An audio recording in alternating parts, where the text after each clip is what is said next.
Nous allons continuer avec l'aide de Hachem, le shiur sur l'orgueil. Donc, dans le livre de Ramchal, Rabbi Moshe Chaim Luzzatto Zatzal. Et avant de lire et de traduire, d'expliquer ce que nous dit le Ramchal, nous allons préfacer quelques paroles du livre Sha'arei HaKdusha, les portiques de la sainteté, de notre maître Rabbi Chaim Vital Zatzal. Dans son Sha'ar HaSheni, dans son portique 2, concernant le défaut ou bien les torts et les inconvénients qui sont dérivés à cause des traits, des caractères mauvais et bas.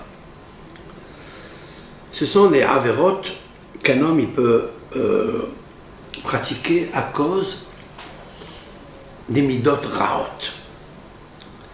Le Rav explique comme ça. Hine mutba'ot ba'adam, voici sont implantés dans l'homme banefesh hashefala, dans son âme inférieure, c'est-à-dire dans le sang. Le nefesh est habituellement traduit par nos sages, même la Torah, qui a dam ou un nefesh. Le sang qu'il y a en nous, c'est l'âme végétative. Cette nefesh shefala, celle qui est la plus basse, parce qu'il y en a plusieurs et hautement distinguées, c'est une échelle d'évolution, d'élévation. La dernière, c'est-à-dire la plus basse, celle qui peut amener chaque être humain à la bassesse, comme par exemple la colère, l'orgueil, nous allons traduire cela, eh bien, elle s'appelle cette nefesh yesodite, c'est-à-dire c'est l'âme qui est importante et fondamentale dans le corps humain. J'allais dire qu'elle est la patronne, la dominante dans le corps humain. Cette nefesh yesodite, cette âme qui est donc fondamentale, elle est incluse de 4 notions, 4 définitions en elle. Domémet, c'est-à-dire une force qui est mobile. Somahat, celle qui pousse. Bahmit, celle qui est bestiale. Ve'amdaberet, et celle qui parle. À l'intérieur de nous, il y a 4 règnes. Le règne donc du minéral. Minéral, c'est domème. Domème, ça veut dire qu'il ne parle pas, il est inerte. Il garde le silence. Une deuxième qui pousse, celle qui fait pousser l'homme. Un bébé il naît nourrisson, puis il grandit. Qui le fait grandir? Quelle est la force qui le fait grandir? C'est en fait nefesh hat-somahat. Le mot somahat vient du mot someah. Someah, ça veut dire pousser. C'est une force que Hachem Barach a créée à l'intérieur du sang. Et ce sang-là le fait pousser. Maintenant, il y a une force qui est bahmite, c'est-à-dire bestiale.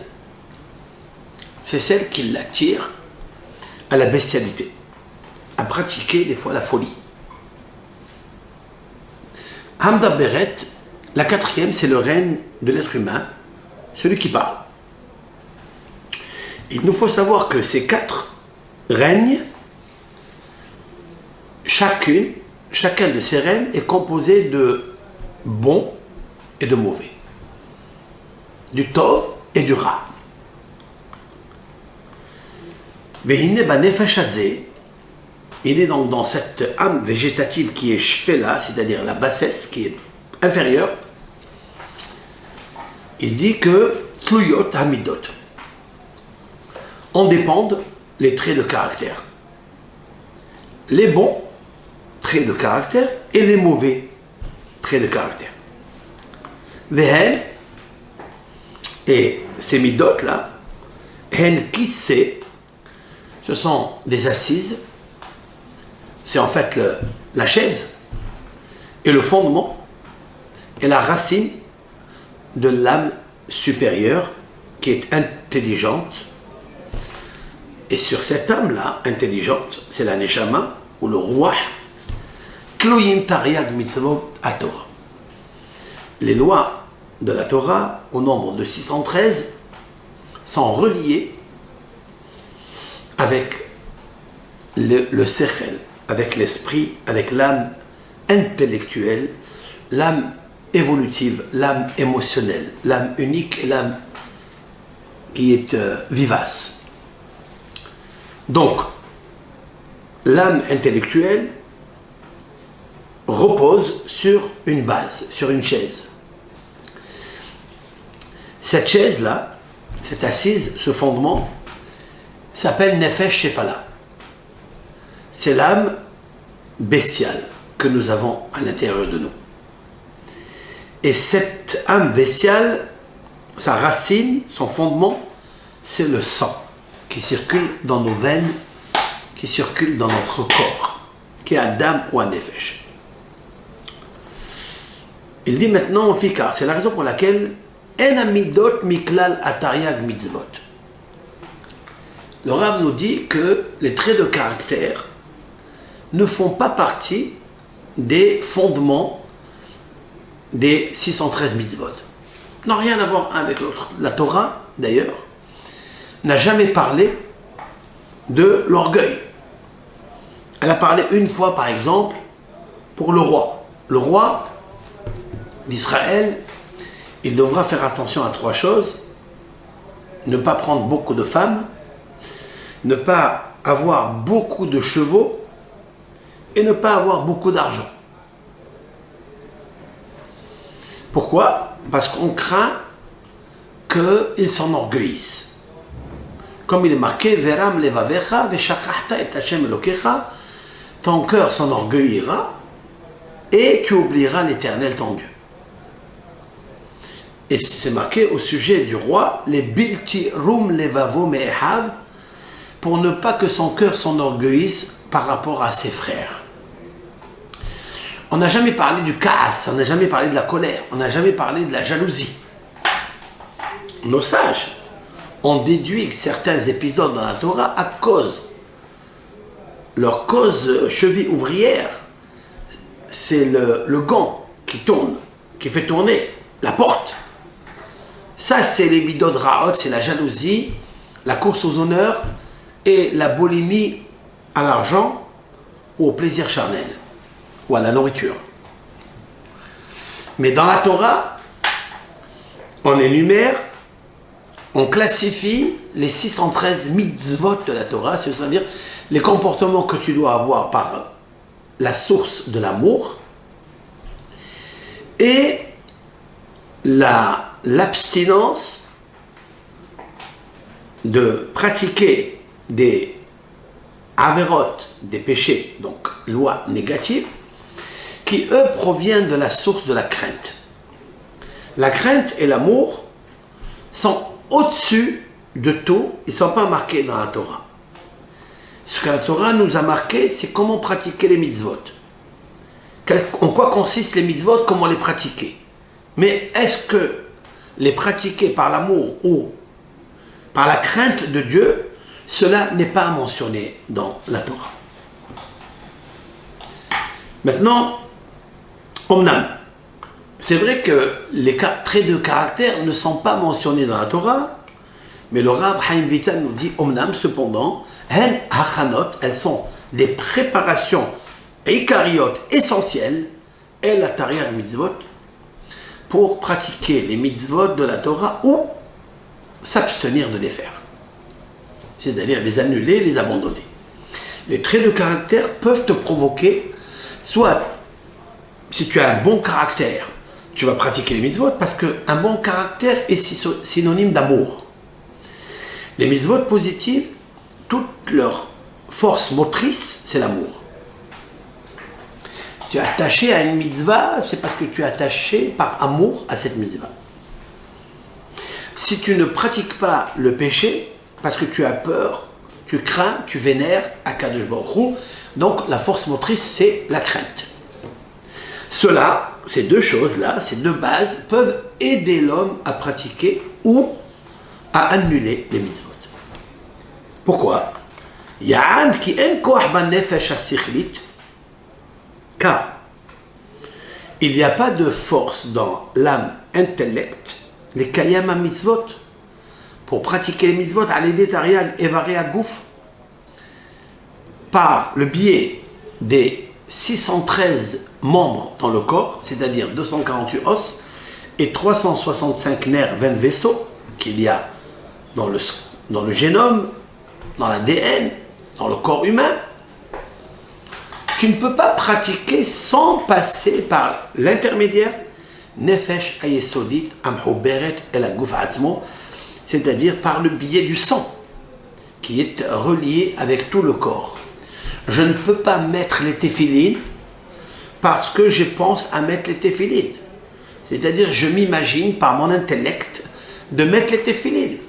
Je ne peux pas pratiquer Shabbat par seulement avec l'intelligence, l'intellect qui réfléchit. Ça n'est pas un accomplissement des mitzvot. L'accomplissement est traduit par un acte. L'acte est synonyme de membre, puisque je dois faire un mouvement, je dois faire un geste, je dois faire un acte, comme il s'appelle, et je suis obligé de passer par le nefesh ayesodit, c'est-à-dire passer par le sang. Passer par les quatre règnes, à savoir la force qui est immobile, c'est le règne minéral qui est en moi. Il y a le règne végétal qui pousse en moi, qui me fait pousser. Le règne bestial qui veut et a la volonté de la consommation des plaisirs, de s'accoupler, de manger, de boire, d'être jaloux. Tout cela, c'est l'animal bestial qui pousse en moi et qui, en fait, veut me rendre minéral, c'est-à-dire immobile, veut enlever de moi tout ce que je possède de bien, c'est-à-dire mon intellect. Mais mon intellect ne peut agir que si mon corps agit. Donc, autrement dit, que mon corps, avec les membres, est le moyen le plus efficace pour arriver à accomplir les mitzvot, bien sûr en associant l'intellect au moment de la pratique des mitzvot. Besod ki nefesh kol basar damo benafsho. La Torah a dit quelque chose. Toute âme qui est reliée avec la chair, c'est le sang qui est son âme. C'est la raison pour laquelle faire une avéra, c'est grave. Mais avoir un mauvais caractère, c'est encore plus grave. Amidot ha'araot kashim min averot atzman me'od be'od. Le Rav nous dit que les carences, traits de caractère, défauts, orgueil, jalousie, convoitise, ils sont plus destructrices que le péché lui-même. Quelqu'un qui est jaloux, quelqu'un qui est orgueilleux, quelqu'un qui est coléreux, il peut amener des dégâts plus grands que faire une avéra. C'est la raison pour laquelle la Torah n'a pas parlé de ça. Et pourquoi elle n'a pas parlé de ça? Parce qu'en fait, ils sont intrinsèquement liés avec le corps humain. C'est-à-dire que dans le niveau 3 du règne bestial, animal que nous possédons, que nous avons, il nous faut savoir qu'à cause de ça, ou grâce à ça, on verra, on peut arriver à des catastrophes naturelles et spirituelles. On peut détruire des mondes. On peut détruire une vie, tout court. On peut détruire un couple, on peut détruire l'éducation des enfants. si on ne fait pas attention aux midot, les traits de caractère que nous allons énumérer une à une. Donc, il se trouve que les averot, c'est pas bon, ça fait du mal, ça crée des dégâts, mais le dégât le plus grand, c'est de posséder des caractères mauvais. Et il nous faut urgemment, d'une manière vitale, de s'atteler et s'évertuer à amender, à modifier pour se bonifier. Obligé, obligé, sinon il ne sera pas possible de vivre une vie de bonheur. C'est justement ce règne animal qui est la troisième position qui peut gêner le règne numéro 4, c'est-à-dire la parole, ça veut dire l'homme. L'homme, ça peut être quelqu'un d'exceptionnel s'il sait retenir sa langue dans le silence, ne pas blasphémer, ne pas abîmer les sonorités qui incluent les 27 lettres de la Bible par le lashon hara, ou par diba, par la médisance, par des paroles inutiles, futiles, interdites, des paroles de prostitution, de débauche et autres. Donc le caractère reine numéro 3, la bestialité, le nefesh abahmit, l'âme animale que nous avons, que nous sommes, nous avons été créés ainsi, eh bien, il faut savoir qu'elle peut abîmer le quatrième règne qui lui peut, par la maîtrise, par le domptage de la bestialité qu'il y a en toi, il peut t'amener à être un roi. Un vrai roi, et que tu peux monter de niveau en niveau dans la Kedusha, dans la sainteté, qui est donnée à tout être humain, sans exception, qu'il peut arriver. Et bien sûr, la couronne de la Torah. Il existe 3 couronnes, il existe en fait 4 couronnes. C'est ce qui est marqué dans les maximes de nos pères. Il existe la couronne de la Torah. Celle-ci, elle s'acquiert avec 48 acquisitions, comme il est stipulé et déclaré dans les paroles de nos sages dans le 6e chapitre des Pirkei Avot, des maximes de nos pères. Il existe le Keter Malchut, c'est-à-dire la couronne de la royauté. Quelqu'un peut devenir roi, comme David HaMelech est devenu roi, Shlomo HaMelech est devenu roi, le Melech HaMashiach peut devenir roi. Ça c'est bien sûr pour le Ham Israël, mais chacun peut devenir roi personnellement. Roi, c'est-à-dire quelqu'un qui gouverne. Quelqu'un qui gouverne la partie 3, bestialité, celle du végétal et celle du minéral qui est en lui. Il peut facilement les commander, les gouverner. Seulement si la 3e catégorie du règne, c'est-à-dire la bestialité, le animal qui est en moi, il soit maîtrisé par le règne de la parole, du Médaber, c'est-à-dire le souffle qui remplit les mondes, qui donne de la vie à l'homme, la parole. Comme il est marqué dans nos sages, que celui qui étudie la Torah, plus il étudie la Torah, il sort les paroles de sa bouche et plus il vit. Cela veut dire vivre, cela veut dire il se remplit de vie. Autrement dit qu'un homme qui n'étudie pas la Torah, qui est la mitzvah la plus grande des 613 mitzvot, c'est l'étude de la Torah, eh bien, c'est quelqu'un qui est absence d'un vrai bonheur de vie.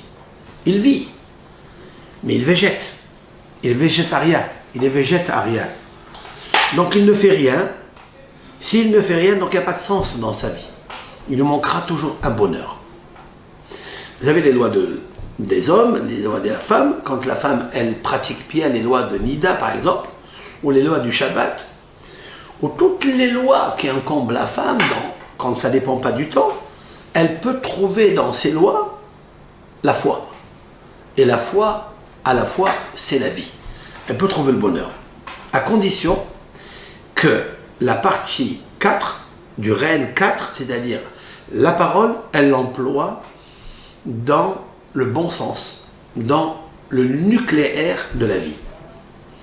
Mais comment on fait cela? En maîtrisant le trait de caractère qui naît par le troisième niveau qui est la bestialité. La bestialité entraîne la personne à la folie, comme un animal qui s'excite, qui se met en colère quand on lui manque de respect ou quand il doit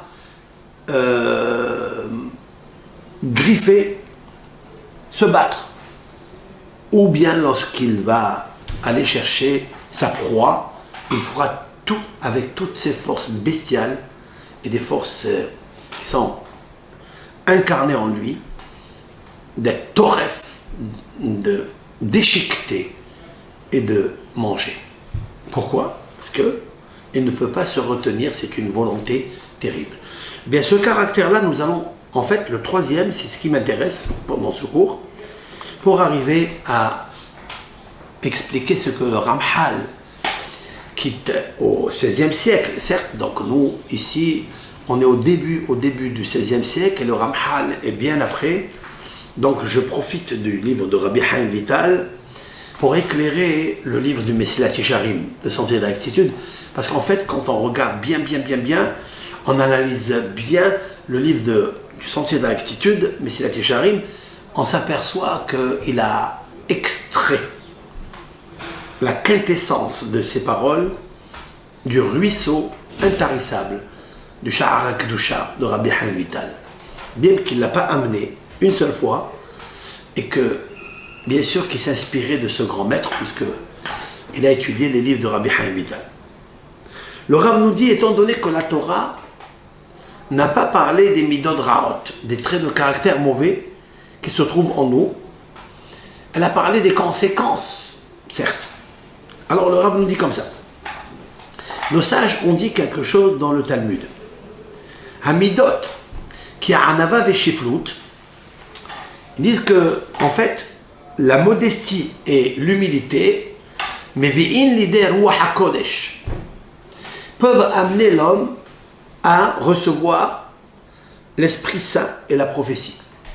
Quelqu'un qui est modeste, quelqu'un qui est vraiment humble, comme Moshe Rabbeinu, ben il a acquis la Nevoa. Yoshua a acquis la Nevoa. Myriam Anevi'a, elle était humble, elle a acquis la prophétie.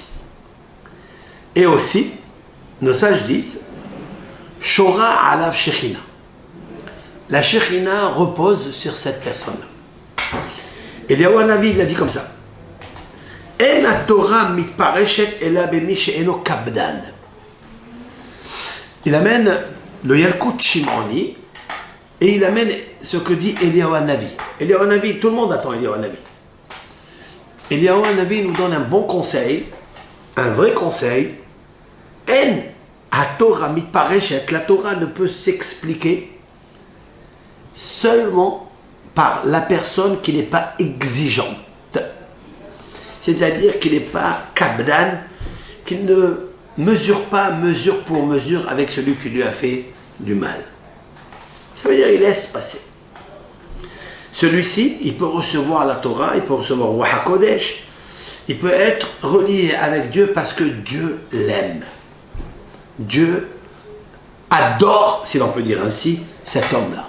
Cette personne, ça peut être un homme, ça peut être une femme. Tout dépend de son action. Et Eliyahu Hanavi, d'ailleurs, il a dit, je fais témoigner le ciel et la terre.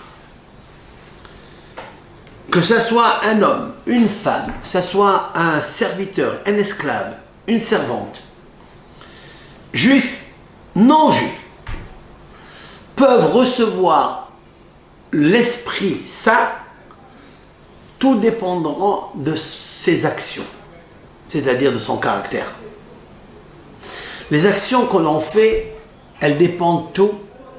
Si elles ont du 100% jus, lumière, c'est parce que le caractère qui les a pratiquées est un caractère humble, vivant, aimant, amoureux de la chose. Parce qu'il nous faut savoir que ça n'est pas la situation, ça n'est pas la connaissance. Ça n'est pas votre situation qui fait que. Un homme qui a une grande situation ou un homme qui a une petite situation. L'essentiel, c'est que le cœur de tout le monde est le même.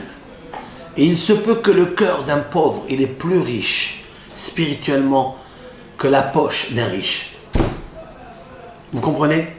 Ça veut dire quoi? Ça veut dire comme cette personne qui, un riche qui avait offert à, c'est un proverbe chinois, c'est un riche qui a pris un panier qui était très beau, il l'a rempli de poubelles, de détritus, et il l'a amené à un pauvre, il lui a dit voilà, je t'offre ça.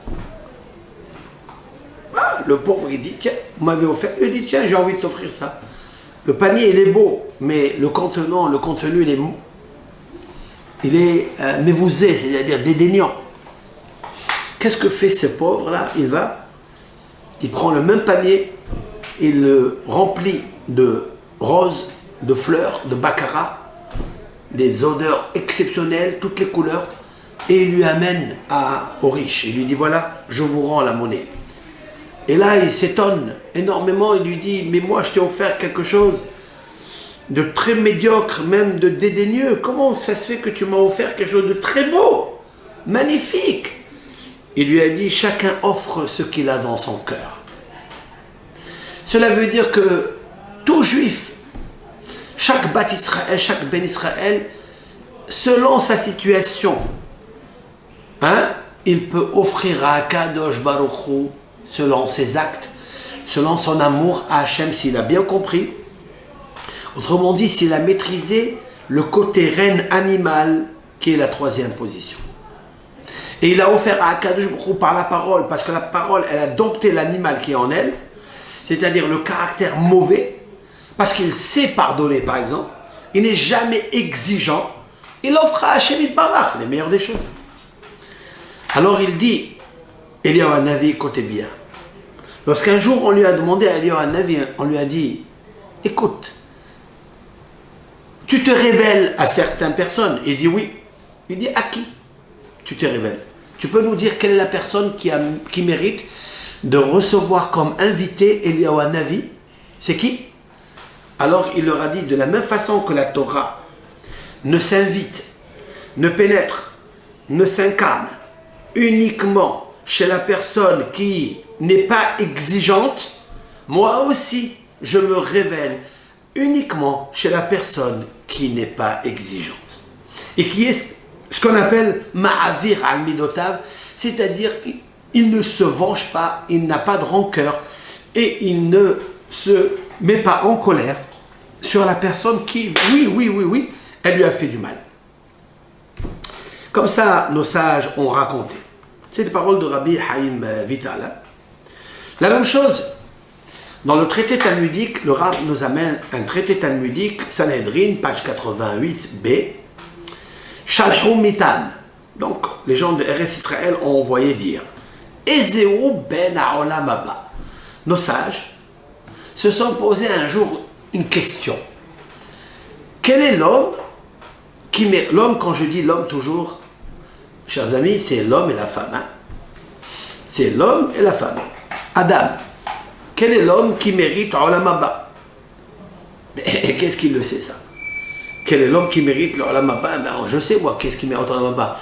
Si la Torah nous dit qu'il faut faire les 613 mitzvot, et donc il y a les 613 mitzvot, si on arrive à les faire, aujourd'hui on n'a pas beaucoup, aujourd'hui il en reste presque 74 mitzvot, il ne nous reste pas beaucoup de mitzvot aujourd'hui. Si on arrive à faire les 74 mitzvot, eh bien on est ben Olam Haba. Quelle est la question de nos sages? Ben, la réponse n'est pas celle-là. La réponse n'est pas celui qui fait les mitzvot, celui qui fait les averot. Certes, il a aussi une part dans le monde futur, s'il le fait bien. Mais la question de nos sages est, quel est le bon caractère qui peut t'amener à faire toutes les mitzvot de la Torah? Quel est le bon caractère qui peut t'amener à dompter la bestialité qu'il y a en toi? La colère, l'orgueil, la boulimie de la course à tous ces ta'avot, ces plaisirs qu'il y a dans ce monde. Quelle est la qualité essentielle? Réponse: Kol sheu shfal berech ve'anvatan. Tout celui qui sait se plier et être modeste. Toute personne qui sait se plier et être modeste, celui-ci, il a la clé de Olam Haba. Il est sûr et certain de monter à Olam Haba. Je voudrais m'arrêter ici et profiter d'une Gemara très intéressante concernant le couple, concernant le mariage. Aujourd'hui, lorsqu'on ouvre dans notre siècle, 21e siècle, lorsqu'on ouvre un petit peu les yeux, et on peut projeter le regard de voir les catastrophes exceptionnelles qui arrivent tous les jours, toute l'année, dans les couples. Qu'est-ce qui se passe? Où est passé l'amour qu'avait jadis, dans les générations précédentes? Lorsqu'on regarde bien comme il faut, il y a, je pense, à mon avis, un manque d'éducation de la part, d'abord, je voudrais parler du mari, comme on ne veut pas parler d'abord du gever, du mari, parce que c'est lui le plus important dans la maison, c'est lui que Akadosh Baruch Hu lui a demandé de se marier.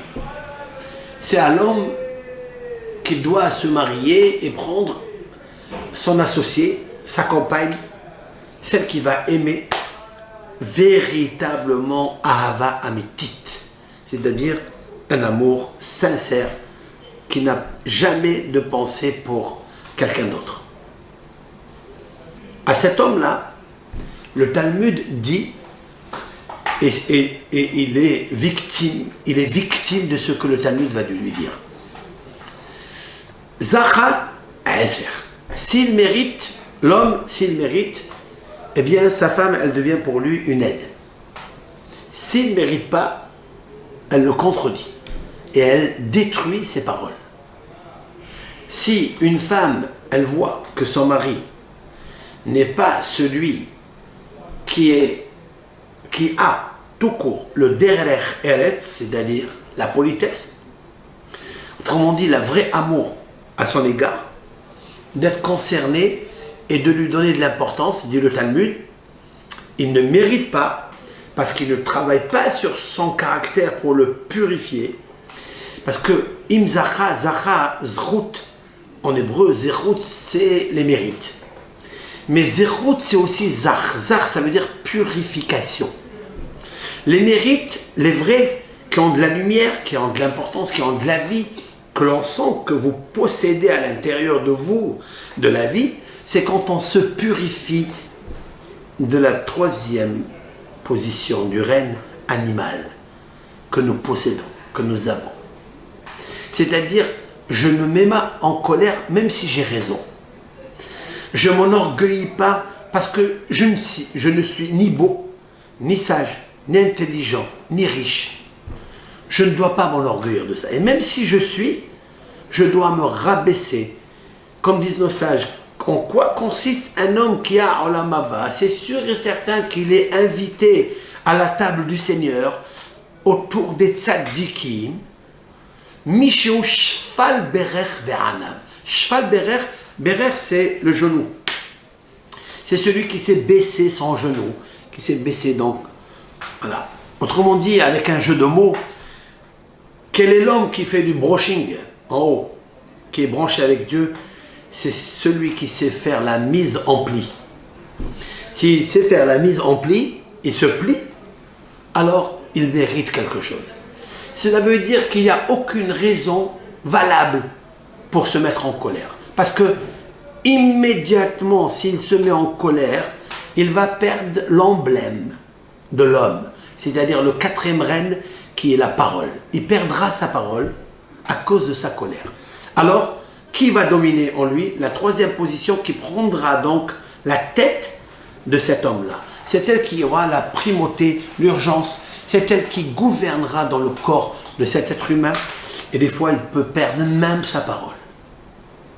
Malheureusement, parce qu'il a réveillé le côté reine animal qu'il y a en lui, il l'a mis en exergue, il l'a mis en opérationnel, et donc il ne sait plus où il est. Et à chaque instant, c'est un coléreux. S'il manque du sel dans la soupe, s'il manque un peu de sucre dans le gâteau, il se met en colère. Et au lieu de dire des compliments, il n'est plus capable de parler compliments par le reine, qui est la quatrième, c'est-à-dire la parole, parce que la bestialité féroce qui s'est réveillée en lui a mangé, a littéralement déchiqueté et englouti en elle la parole de cet homme-là. Et sa parole est seulement des cris. Sa parole, ça peut être même des méchancetés gravissimes, ça peut être même des malédictions l'un vers l'autre.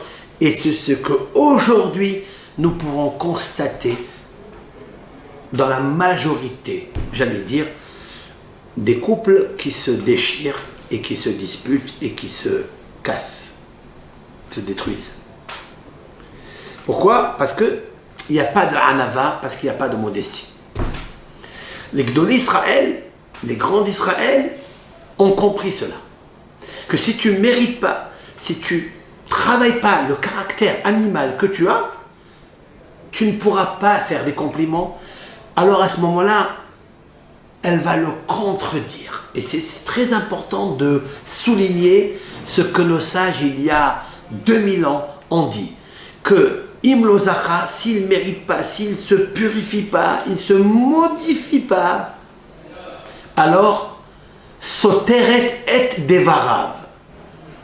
Je fais très attention à vous rapporter et vous souligner en grand les paroles de nos sages dans le traité talmudique 62b, Yevamot. Dans le traité Yevamot 62, à la fin, et 63a, juste au début de la ligne. Soteret et Devarav, elle contredit ses paroles. Pourquoi nos sages ont dit contredit ses paroles? Le contredit, ou bien ne l'obéit pas. Contredire ses paroles parce qu'il n'a plus de parole. Il n'a plus le règne de l'être humain, du roi, du Keter Torah, du Keter Malchut, la couronne d'un roi. Il a perdu parce qu'il a élevé le côté animal, le règne animal qui est en lui, parce qu'il se met en colère pour rien du tout.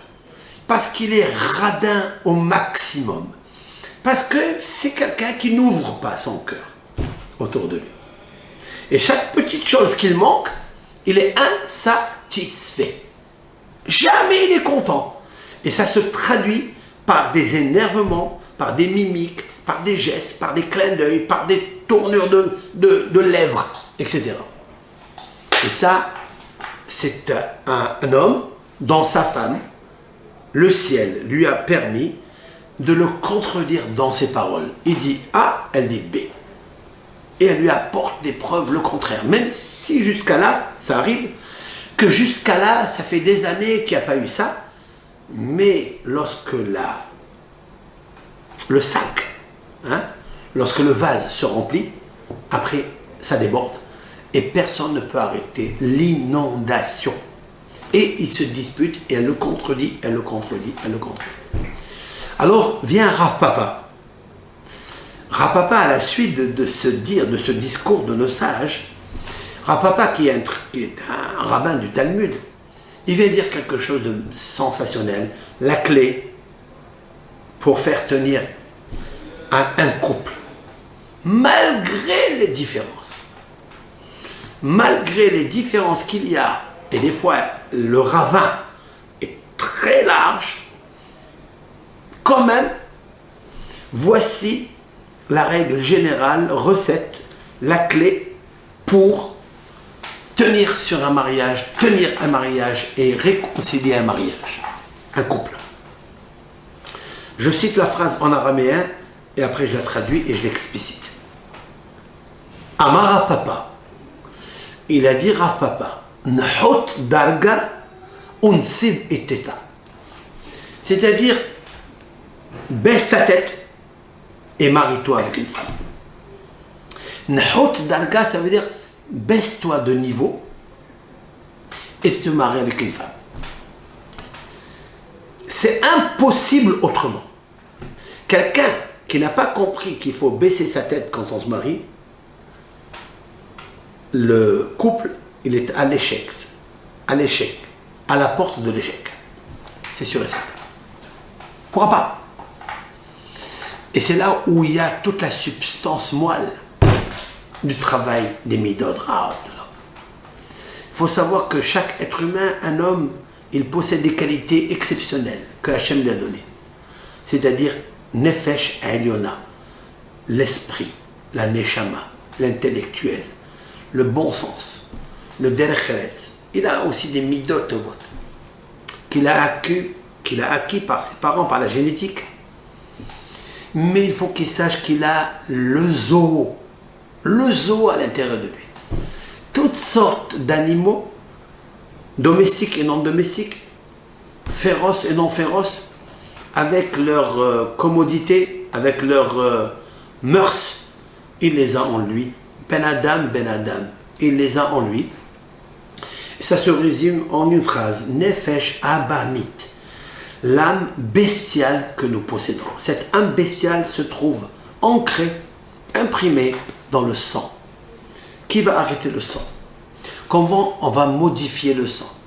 C'est une lutte constante, une lutte de grande envergure. Et l'homme, il est obligé de baisser la tête pour se marier. Sinon, il est interdit de se marier. Parce qu'il va direct à la catastrophe. Je parle de l'homme parce que c'est pas moi qui ai choisi de parler de l'homme, c'est la Torah qui a parlé de l'homme, c'est nos sages qui ont confirmé et qui ont décortiqué et donné les solutions aux problèmes. Les solutions à toutes les problématiques qui se posent, qui se dressent à nos chemins, dans le couple. La feuille de route, Amar Rapapa, il a dit Rapapa, Nehod Darga, baisse de niveau, baisse ta tête, tu dois baisser ta tête. Unsib iteta, et marie-toi avec une femme. Tu n'es pas capable, ne te marie pas. Ne te marie pas. Parce que si tu n'arrives pas, si tu te dis pourquoi je veux le faire, pourquoi moi je veux le faire, pourquoi c'est pas elle qui va le faire, tu es parti déjà dans la catastrophe. Absolue. La catastrophe. Ne te marie pas, c'est pas la peine. Parce qu'il y aura des moments où il faille recevoir Eliyahu Hanavi chez toi. Et Eliyahu Hanavi, il ne vient que si tu n'es pas makpid, si tu n'es pas exigeant, si tu sais baisser la tête et laisser passer la vague. Comme on a raconté dans le Talmud que Rabbi Akiva était donc sur un bateau, ils ont voyagé avec plusieurs personnes, ce bateau a chaviré, tout le monde est mort. Et Rabbi Akiva, il a trouvé un petit morceau de bois sur lequel il s'est cramponné et il s'est assuré que c'est sa bouée de sauvetage. Et lorsque on lui a demandé, Rabbi Akiva, mais comment tu as fait? Les vagues, elles étaient tellement hautes. Et la preuve qu'ils ont cassé, ils ont brisé le bateau. Tout le monde s'est noyé. Comment tu as réussi à être sauvé? Comment? Il a dit, Rabbi Akiva, Kol Gal, chaque vague qui venait, je ne lui ai pas montré que je vais me battre avec elle. Je ne lui ai pas tenu tête. Qu'est-ce que je faisais? Haïti manchin et roshi. Je baissais ma tête. Elle passait sur moi, et puis je me lève. Si je vais la combattre, elle m'envoie très loin, et Hasve Shalom, il aurait pu se noyer. Rabbi Akiva nous a livré ici un secret exceptionnel qui peut être superposé dans le couple. Je dis que chaque vague qui arrive, c'est-à-dire les contestations qu'ils peuvent avoir dans une maison, des refus de toutes sortes, ils n'ont pas fait comme tu as voulu toi, comme ta volonté. Ils n'ont pas fait pareil. Ils n'ont pas fait. Et alors, c'est une vague qui arrive. Qu'est-ce qu'il faut faire? Baisse ta tête et laisse passer la vague. Maintenant, baisse ma tête, moi, je baisse ma tête, moi. Oui, toi, qui tu es, toi? Tu veux maintenir le couple? Qu'est-ce que tu veux? Tu veux divorcer? Ça veut dire, tu veux casser? Tu veux aller où? Parce que tu penses que tu vas aller chercher une autre femme. Très bien. Si tu as déjà des enfants, le calcul est très très simple à faire. Hein? Si tu as déjà des enfants, tu vas rencontrer une deuxième personne, une deuxième femme. Tu vas te marier. Si elle a des enfants, vous savez combien c'est difficile. Hein? C'est très difficile de vivre en même temps avec ses enfants. Il y a les exigences de l'un, de l'autre. Il y a des manières, il y a des mœurs, c'est pas la même chose. Donc, et qui me dit que tu vas trouver? C'est pas sûr que tu vas trouver. Parce que de la même façon que la causalité première, celle qui est la force motrice qui a provoqué que tu as divorcé de une, parce que tu n'as pas baissé la tête, c'est laquelle? C'est l'amour de toi, l'amour de soi, moi. L'amour de soi, c'est l'orgueil. L'amour de soi entraîne à la colère. L'amour de soi entraîne à l'insatisfaction. Il ne prend pas du plaisir dans le couple. Il n'a pas pris du plaisir dans le couple. Donc, même, on dit que l'ange de la mort, il se trouve ici, il se trouve là-bas. Qui tue la vache dans la prairie, ou qui la tue dans la montagne, ou dans la maison, c'est le même Malach Hamavet. Il existe un ange de la mort qui s'appelle Midod Raot. C'est l'ange de la mort.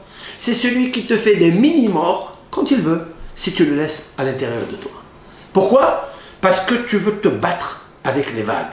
Tu veux te battre avec les contestations, avec les réclamations, avec les argumentations. Et des fois, elles sont bonnes qui viennent de l'autre côté. Elles sont très belles. Juste réfléchis.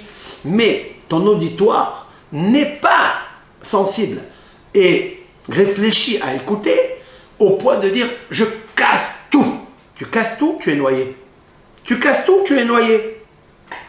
Rabbi Akiva m'a enseigné « toute vague qui arrive, je baisse ma tête ». C'est ce qu'il a dit Rav Papa. Rav Papa nous a dit pour réussir le couple, « N'hod darga, baisse-toi un niveau, unsiv iteta » et marie-toi avec une femme. D'ailleurs, nos sages ont dit par ailleurs, im itetar gutsa nahit lahishla. J'explique. Si ta femme est plus petite que toi, rabaisse-toi, c'est-à-dire penche ta tête et chuchote-lui dans ses oreilles. Qu'est-ce qu'ils ont voulu dire? Ils ont voulu dire ne reste pas comme ça, la tête haute, et tu lui parles comme si tu la regardais, qu'elle était plus basse que toi. Pourquoi nos sages ont choisi toujours que l'homme, c'est lui qui doit faire le sacrifice? Pourquoi? Parce que c'est l'homme qui doit faire le sacrifice. C'est l'homme qui est créé en premier. Ce n'est pas la femme qui a été créée en premier. Si on ouvre la Bible et on a la foi, et on est convaincu de ce qui est marqué dans la Bible, de Moshe Rabbeinu, de la Torah de Moshe Rabbeinu, de la Kadosh Baruch Hu qu'il a donné à Har Sinaï, si on est convaincu, dans le sang, on est convaincu, c'est clair. La clarification des êtres doit être dans l'enracinement des lettres de la Torah. Les lettres de la Torah sont là. C'est un Sefer Torah qui nous accompagne depuis des millénaires. Et bien ce Sefer Torah, il nous a dit que Akadosh Baruch Hu a créé Adam Arishon le premier. Puis après est venue la femme qu'il a extrait de sa côte, etc. Donc, c'est lui à qui il incombe, à qui il convient de s'évertuer à s'approcher, à se rabaisser de son couple, de son partenaire, de son associé qu'il a choisi ou que Dieu a choisi pour lui. Donc maintenant, qu'est-ce que tu veux? Tu ne veux pas baisser ta tête? Tu vas aller faire quoi? Si tu n'as pas l'habitude, et c'est difficile, c'est un grand sacrifice de baisser la tête avec celle-là, sache que tu feras pareil avec une autre. Donc tu te trouveras dans un labyrinthe sans issue. Ce labyrinthe est le Ganamevoucha. C'est complètement le trouble et l'échec et le désespoir. Tu feras une vie seule, isolée, dans le tohu vavohu. C'est comme ça. Et c'est ce qu'on voit aujourd'hui. Mais qu'est-ce qu'il y a? Pourquoi? Parce qu'on ne sait pas pourquoi baisser la tête. Maintenant, je vais vous dire quelque chose de très intéressant. Pourquoi c'est Rav Papa qui dit une chose pareille? C'est bien, c'est joli, le papa, c'est le papa. Hein? Rav Papa, comme ça il s'appelle. Mais Rav Papa, c'est grandiose. dans la mystique juive, le Rav Papa, c'est le Nitzutz de Moshe Rabbeinu. Ça, c'est juste entre parenthèses, pour ne pas oublier ce que a dit le Rama. Le Rama, c'est Rabbi Moshe Esserlis. C'est l'auteur de la correction du Shulchan Aruch. Rabbi Moshe Esserlis, qui est un grand tzaddik, c'est le Rav qui a donc écrit toutes les corrections sur le Shulchan Aruch, Rabbi Yosef Karo, et qui a compilé toutes les coutumes ancestrales de tous les pays ashkénazes, etc., qu'il a posées dans ce qu'on appelle la mappa, la couverture de la table. Le Shulchan Aruch, c'est Rabbi Yosef Karo, il a écrit la table, il a posé les halachot sur la table, c'est la nourriture, mais pour que cette table elle soit belle, il a posé le Rama, Rabbi Moshe Esserlis, la nappe. Mappa, c'est la nappe sur la table. Il a embelli cette table. Le Rabbi Moshe Esserlis a rapporté ce qu'a écrit le Maharshal. Maharshal, c'est Rabbi Shlomo Luria, alav shalom. Rabbi Shlomo Luria, qui est vécu vers le milieu du XVIe siècle. C'est un grand hacham. Et il a dit que papa, il avait 10 enfants, Rav Papa. Rav Papa avait 10 enfants. Et il a mérité d'avoir 10 enfants. Pourquoi? Parce que Rav Papa honorait énormément sa femme. Énormément sa femme. Sa femme lui préparait 10 plats. Pour qu'une femme puisse prendre du temps, se sacrifier, rester debout. C'est pas évident. Toute la journée dans une cuisine. Pour faire plaisir à son mari, c'est que son mari, il a une qualité très importante. C'est qu'il sait honorer son épouse. Il est concerné de tout ce qu'elle fait. Il lui donne une estimation très haute à son épouse. Il est très vigilant avec elle. Sinon, une femme, elle connaît les odeurs. Elle connaît les odeurs de la cuisine, elle connaît les odeurs de l'oignon, de l'ail, des piments forts. Elle les connaît. Si elle sent que son mari, il n'est pas mechabelota, il n'est pas vigilant envers elle, elle trouvera toujours l'occasion de dire que j'ai pas pu travailler, j'ai pas pu faire à manger, j'étais fatigué, ou bien j'avais une course avec les enfants, ou j'ai fait les devoirs aux enfants, et elle le laissera attendre avec la faim. Si Rav Papa a eu 2 choses extraordinaires, une femme exceptionnelle, c'est elle qui lui a fait 10 enfants, et les 10 enfants sont cités dans le Talmud. Ces 10 enfants sont cités dans le Talmud, vous savez quand? Lorsque une personne, un Ben Torah, un Rav, ou un étudiant en Torah, ou un étudiant en université qui a terminé un traité talmudique de A jusqu'à Z, à la fin, il fait une séouda, il offre un repas, il offre une séouda de mitzvah pour remercier l'Éternel qu'il a fini un traité talmudique.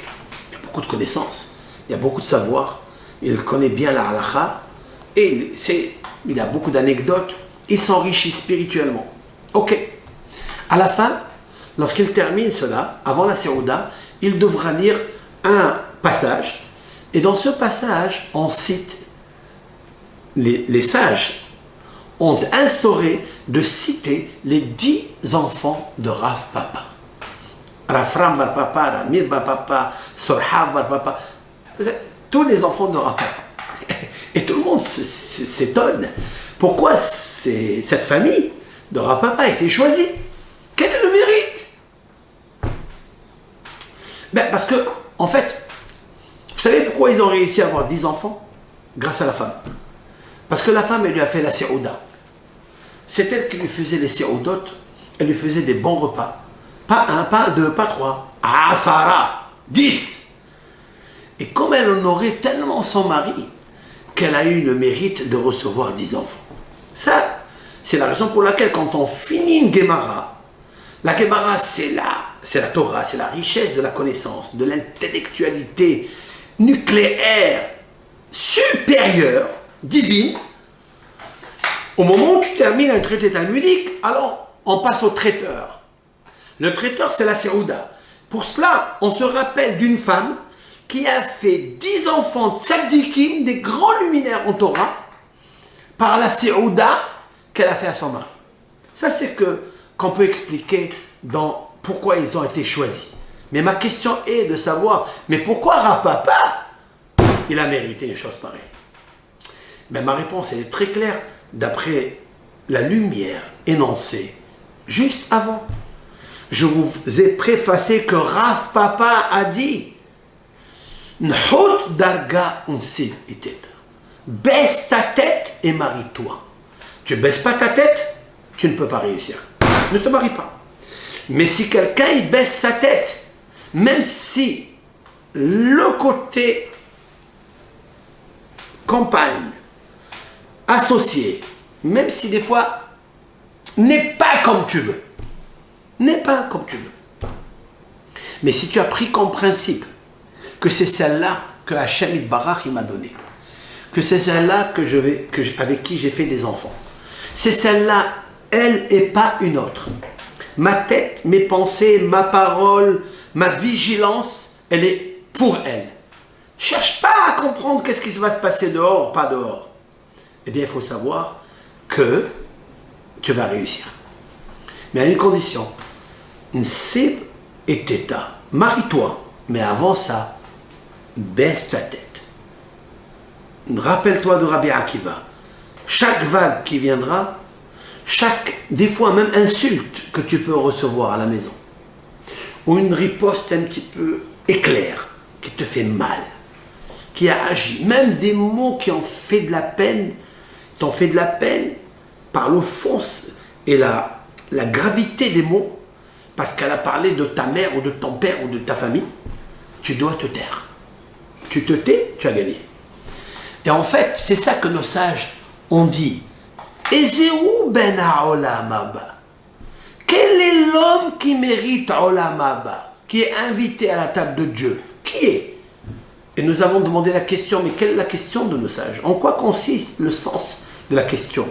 Mais on sait qui est celui qui pratique pour un homme les lois de l'homme, pour la femme les lois de la femme, elle les pratique convenablement, la tsniout, etc.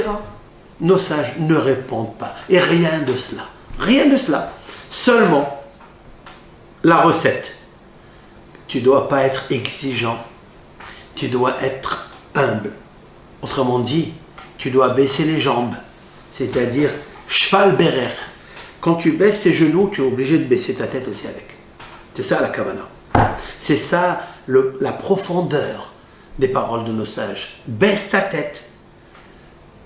Et même si c'est une vague qui est très lourde, très forte, vous savez, il y a des vagues qui sont aiguisées comme des lames et qui peuvent gifler quelqu'un et le scinder en deux.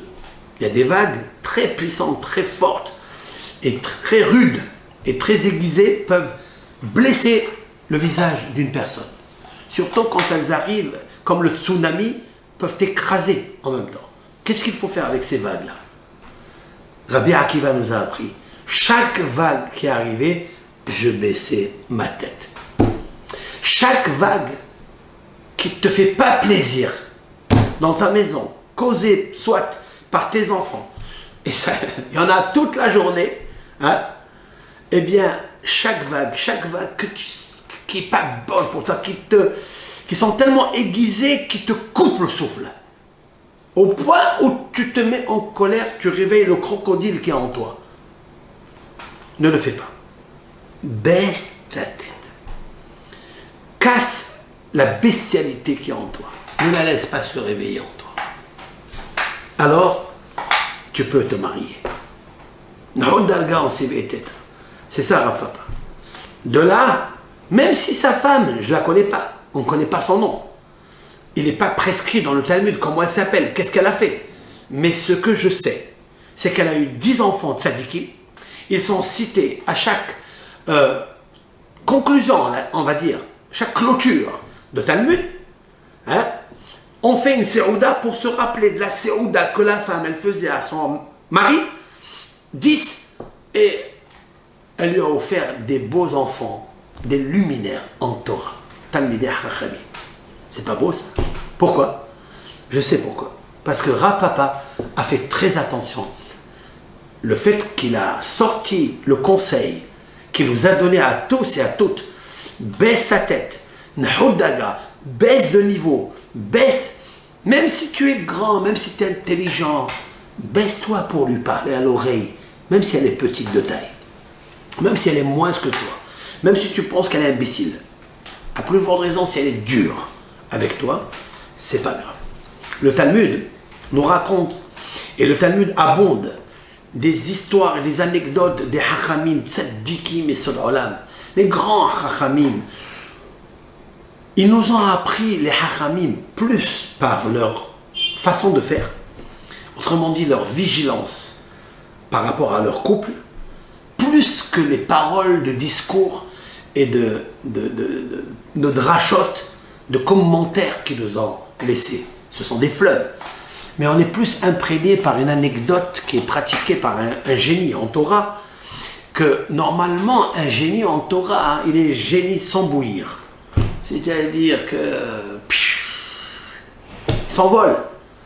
Et on a l'air de ne pas faire attention quand on est dans l'air cosmique, kidnappé ou hypnotisé par les exaltations de la Torah, parce qu'elles sont merveilleuses, et de rester comme un vigilant, à faire très attention à des petites choses qui normalement personne ne réfléchit, personne ne fait attention. Quand il concerne la femme, nos chachamim ont été toujours des soldats, des vrais soldats, pour pratiquer la vigilance et l'amour par rapport à l'égard de leur prochain, et surtout leur vrai prochain, leur vraie compagne, leur femme. Parce que d'abord ma femme, avant n'importe qui. Il y avait un Rav qui était immense en Torah. Immense en Torah. C'était le Hafez Haïm. Le Hafez Haïm à la Shalom, de mémoire bénie, Rabbi Israël Meir HaKohen, de mémoire bénie, a un jour reçu un ambassadeur ou bien un émissaire lui disant que chez lui passera le Shabbat, chez lui le Shabbat passera un grand hôte, un grand invité, un Admour, c'est un rave de père en fils aligné des grands rabbins hassidiques. Et il a dit, je vais à Radin, je vais dans la ville de Hafez Haïm, à Radin, et je me fais inviter là-bas. Chez qui je me fais inviter? Chez celui qui est l'homme le plus exceptionnel dans la Torah. C'est celui qui va chanter Hachem, qui va écrire son classique, et le Mishnah Brura, qui est le top de la halacha.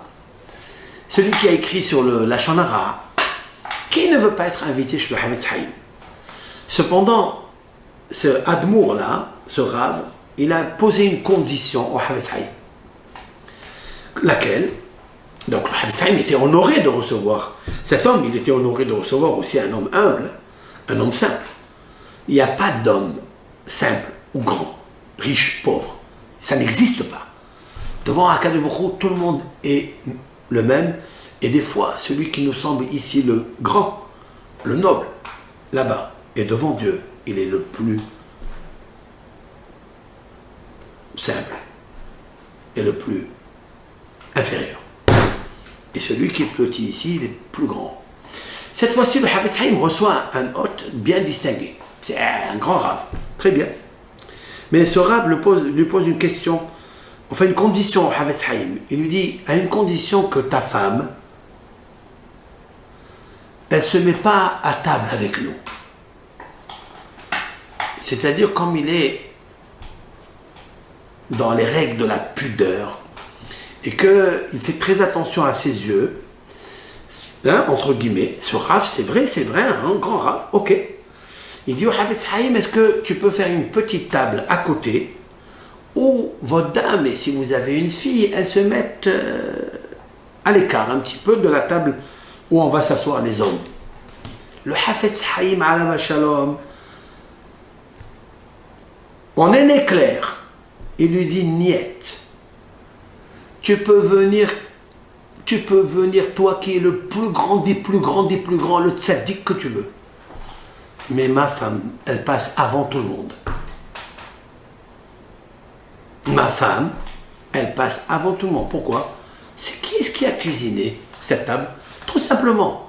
Qui a cuisiné pour te faire à manger que je mange moi Shabbat? C'est qui? C'est ma femme. Moi, je vais mettre ma femme à l'écart.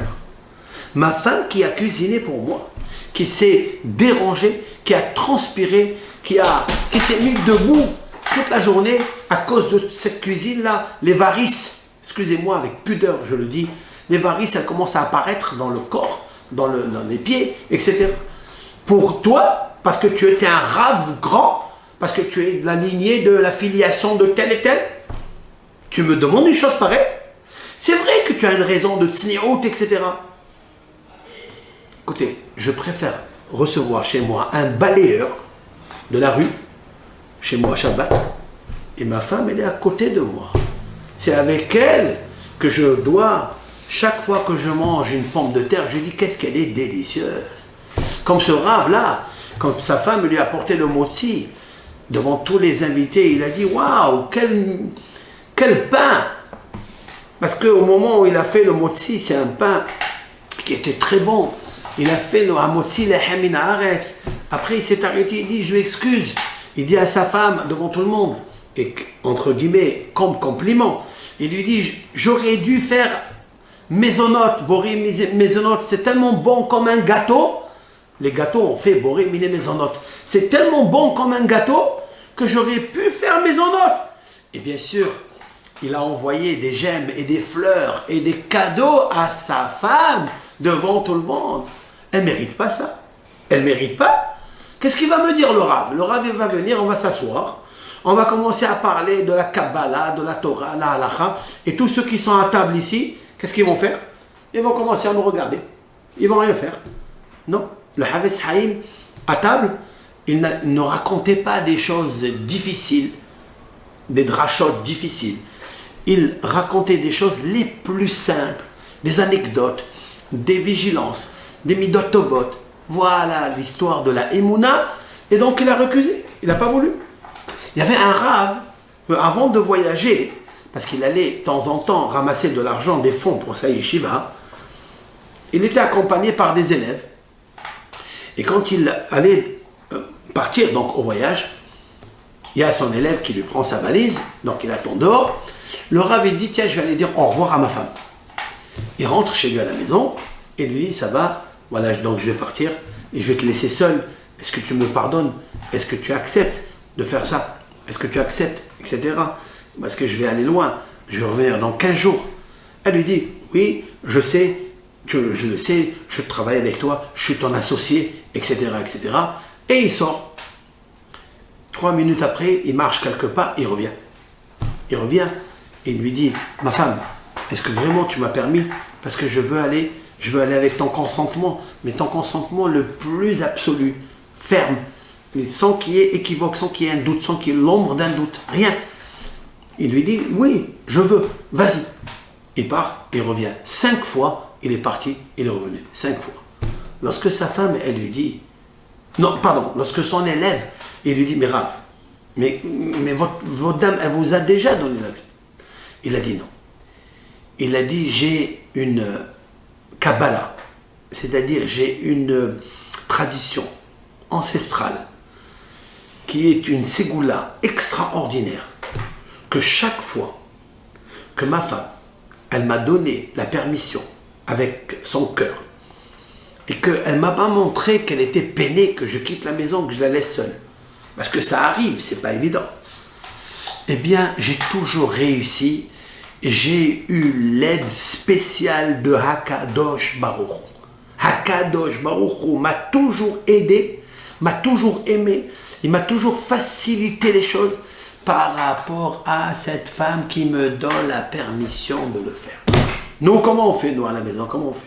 Au revoir, salut, et je me sauve. Salut, bye bye, au revoir, tu reviens. Alors, comment ça se passe? Non. Chez les tzaddikim, c'était des grands maîtres. Rav Shlomo Zalman Auerbach, de mémoire bénie, toutes ces histoires qu'on raconte, c'est pour montrer N'hod darga, onsiv et teta. Baisse ta tête et marie-toi avec une femme. Si tu n'arrives pas à baisser ta tête, de lui demander 5 fois avant de voyager, tu n'as pas compris. Tu n'auras pas l'aide spéciale de Hachem.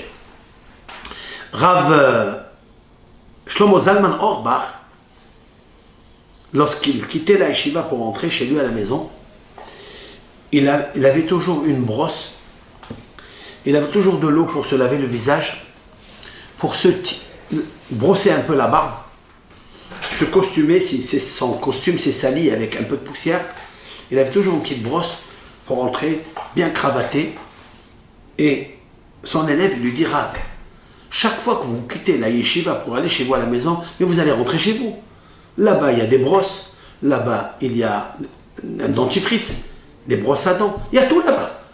Rav, là-bas, vous pouvez vous changer, c'est votre maison. Et le Rav de lui répondre: non, c'est vrai que j'ai tout là-bas. Mais moi, avant de rentrer chez moi, je voudrais que mon épouse, elle voit comme si c'était le jour du mariage, que j'étais bien en costume, que je veux lui donner la valeur d'où je viens. Je viens d'une yeshiva, j'étudie la Torah. Et elle reste seule à la maison. Alors, on peut avoir l'impression que chacun y vit de son côté. Je voudrais que quand je reviens pour la remercier et pour lui donner à Simcha que grâce à elle, je suis bien, que j'étudie la Torah, je suis propre, je suis convenable, et je suis intelligent, je m'enrichis de la Torah grâce à elle. Alors je lui montre toujours, avant de rentrer chez moi à la maison, que je suis beau. D'ailleurs, il restait quelques secondes avant de rentrer chez lui pour dire quels sont les mots que je vais choisir pour lui dire quelque chose, pour la vigilance, pour qu'elle me dise « Merci bien que tu fais attention à moi ». Dis d'abord elle, d'abord, avant tout le monde. C'est ça qu'il faut rapporter. Mais c'est pas évident. C'est vrai que c'est pas évident. Mais à force de répéter ces discours, à force de trouver toutes les anecdotes qui se trouvent en abondance, d'ailleurs, dans les Sfarim, dans les livres, dans le Talmud, il y en a beaucoup, beaucoup, beaucoup, je vous expliquerai avec l'aide de Hachem, tous ces shiurim là. Cela prouve une seule chose, que pour ces rabbanim extraordinaires et uniques, qui nous ont donné la feuille de route, comment être vigilant avec son partenaire, sa compagne, avec cette femme-là qui s'est mariée, que pour lui c'est sa couronne, ben ça n'est pas seulement l'étude de la Torah. L'étude de la Torah, elle peut amener à la lumière de la vigilance, de la concertation, de l'estime de l'autre. Elle peut amener, mais l'essentiel, ce sont les traits de caractère. C'est-à-dire, cela prouve la modestie de cet homme-là, qu'à chaque fois, il a accompli la parole de papa. N'hot darga, onsiv et teta. Baisse ta tête et marie-toi avec une femme. Tu es capable de le faire, fais-le. Mais toute ta vie, tu n'auras aucun problème. Nous avons trouvé dans le Talmud plusieurs anecdotes. Par exemple, Rabbi Hiya. Rabbi Hiya, il avait une femme qui faisait tout son contraire. Il lui commande à manger des lentilles, elle lui fait des petits pois. Il lui commande des petits pois, elle lui fait des lentilles. Qu'est-ce qu'il faisait, le Rav? Il baissait sa tête. Il allait lui acheter des fleurs, lui acheter un cadeau avant de rentrer chez lui à la maison. Quelle beauté, quelle merveille. Vous savez qui est Rabbi Hiya? Rabbi Hiya est enterré à Tibériade. Il est avec Rav Hamnoun Sava, un des maîtres qui a vécu avec Rabbi Shimon Bar Yochai. Rav Hamnoun Sava, le grand-père, l'ancien Hamnouna, parce qu'il y avait deux. Hamnouna Katan, Hamnouna Sava. Il y avait le jeune, il y avait le vieux. Celui-ci, il est enterré avec Rabbi Hiya ou Banab. Il a 2 enfants. Ces 3 personnes, Rabbi Hiya et ses enfants, ils pouvaient amener le Mashiach si les patriarches et Éliyahu Navi n'avaient pas fermé le robinet. Regardez comment ils sont arrivés à des niveaux extrasensoriels, extraordinaires. Pourquoi? Parce que les vagues qui arrivaient, ils savaient faire comme ça. Fais la mise en pli et tu as le brushing avec Akadosh Baruch Hu. Toda Rabba Lekulam, on continuera avec l'aide de Hachem ces cours qu'on partage avec nos amis qui qui nous écoutent et qui nous suivent. Et je les remercie d'ailleurs de tout cœur. Et on les bénit tous, Bisrout Moshe Rabbeinu, par le mérite des patriarches, par votre mérite à vous, parce que vous avez un très grand mérite. Très grand mérite. Ça n'est pas évident. Je ne sais pas si moi, en tant qu'élève, je serais resté comme ça devant une vidéo, devant, je sais pas, une caméra, je sais pas comment ça marche, un ordinateur en train d'écouter un rave en train de parler, il faut accrocher, des fois ça fuse dans tous les sens, et des fois c'est complexe, parce que c'est superposé avec des exaltations de commentaires, etc. Et quand même, elles sont là, elles écoutent. Mais combien vous êtes heureux, combien Hachem Itbarach, il donne à chaque personne qui a donné la primauté et l'urgence et l'âme pour écouter un Dvar Torah. Et des fois, à des heures impossibles, tardives, elles sont là en train d'écouter, les personnes sont là en train d'écouter, et ça c'est extraordinaire. Ça c'est, je suis fasciné de ça, et donc je vous bénis et je vous copie, je vous calque, papier collé. Je voudrais être comme vous, moi aussi, quand j'écoute un rave, j'ai envie de me délecter, j'ai envie d'écouter, j'ai envie de suivre. L'essentiel c'est quoi? C'est de s'imprégner de bon caractère pour garder la vigilance et gagner la sobriété. Shabbat Shalom, parce que bientôt c'est Shabbat, c'est un cours qu'on a fait il y a un vendredi, et donc je le diffuse aujourd'hui, mais c'est un cours qui n'a rien à voir avec une paracha, c'est un cours général qui consiste à garder le sang-froid, garder la maîtrise de la parole, la couronne royale de l'homme, qui gagne et qui dompte le règne animal que nous possédons. Grâce au Midot Tovot, Kol Tov Lachem, Bracha, Ve'atzlacha, Chol Am Israël, Chol HaOlam, tout le monde entier. Kol Tov.